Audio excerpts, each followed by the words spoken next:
All right, welcome to the Explainer. Today we are diving deep into a really fascinating book, Jason Miller's Financial Sorcery. Now, I want you to forget everything you think you know about money magic. Seriously, this isn't about, just wishing for lottery wins or anything like that. It's actually a strategic guide, a whole new way of thinking about mastering the invisible forces of wealth, especially in a world where, let's be honest, the old rules just don't seem to apply anymore. Okay, so the book kicks off by tackling the big elephant in the room. It's a question I'm sure that every magical practitioner has heard or maybe even asked themselves. If magic is real, why aren't all magicians rich? And, it's a fair question, right? If you can actually influence reality, why can't you seem to influence your own bank account? And Miller's answer is, well, it's surprisingly practical. He basically argues that the magic itself isn't the problem. The rituals, they work. The spirits, they're listening.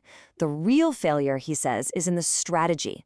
Think about it. Most people are using this incredibly powerful, mystical tool for all the wrong jobs. It's like using a sledgehammer to hang a picture frame.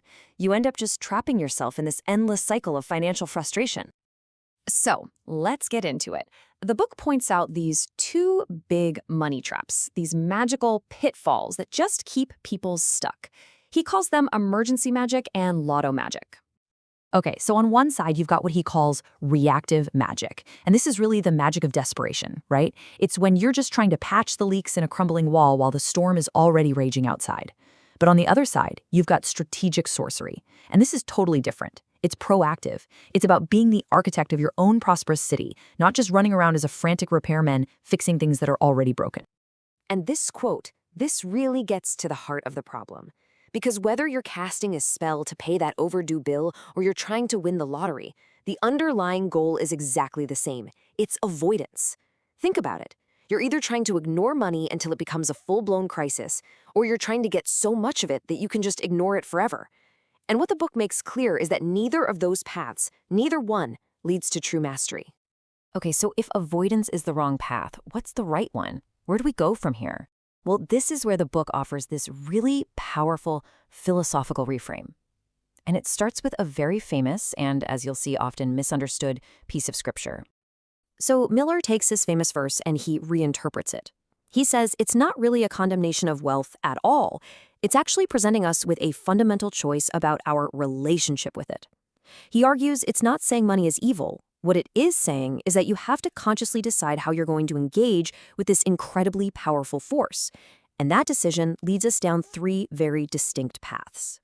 So path number one, you can serve money, basically become a slave to it. Path two, you can try to avoid it, live that non-materialist life, which, let's be real, it's just not practical for most of us. And that leaves us with the third path, the sorcerer's path. And that is to master money, to command it, not as your boss, not as an enemy, but as a powerful force that actually serves your true will. But how do you actually do that? How do you master money? Okay, this is where the book gets really, really interesting. It suggests that we need to stop treating money like a simple object, just paper or numbers on a screen, and we need to start treating it like something else entirely. And here it is. This is the core concept of the entire book, viewing money as a spirit. Now, hold on. Miller isn't being completely literal here. He's not saying there's a little demon named Mammon living in your wallet. What he is saying is that money behaves like a spirit. It's this invisible force that has its own rules, its own temperament. If you offend it, it's going to leave. But if you treat it with respect, it'll stick around and it'll even grow. And this spirit of money, it has very clear preferences. First off, it wants to be valued, not hated or treated like some kind of necessary evil. Second, it loves to move. It thrives on circulation. It stagnates when it's hoarded, but it actually multiplies when it circulates through smart investments and new projects. And finally, and this is a big one, it responds powerfully to generosity. The book makes this amazing point that strategically giving money away actually opens up the channels to receive even more. Okay, I know what you might be thinking. This all sounds very philosophical, kind of out there. But why does any of this esoteric stuff matter in our very real modern world? Well, this is where the book connects it all directly to the economic reality that, frankly, we're all facing right now. First, let's just get a little perspective. The book points out a pretty wild statistic. If you make $47,500 a year, you're already in the top 1% of income earners on the entire planet. Now, that's not to say your struggles aren't real. They absolutely are. But what it does is it reframes the whole conversation. It shifts it away from just pure scarcity to a matter of perspective. The problem isn't just a lack of resources, it's the total breakdown of the system we were all promised. And this quote, man, this just sums up our modern dilemma perfectly. You know that old social contract? The one that said, get a good education, work hard for one company your whole life, and then retire comfortably? That deal is dead. It's gone. That was a promise made to our parents' or grandparents' generation, not ours. This is the new reality. That reliable bridge to prosperity that our parents and grandparents got to cross, it's broken now. Job security is basically a myth.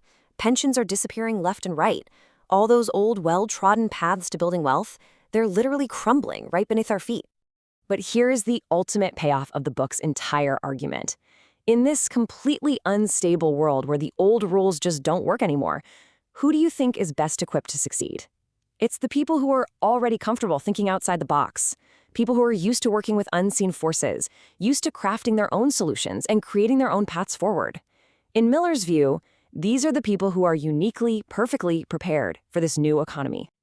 So at the end of the day, financial sorcery completely reframes wealth. It's not something you just wish for, it's a craft that you actively practice.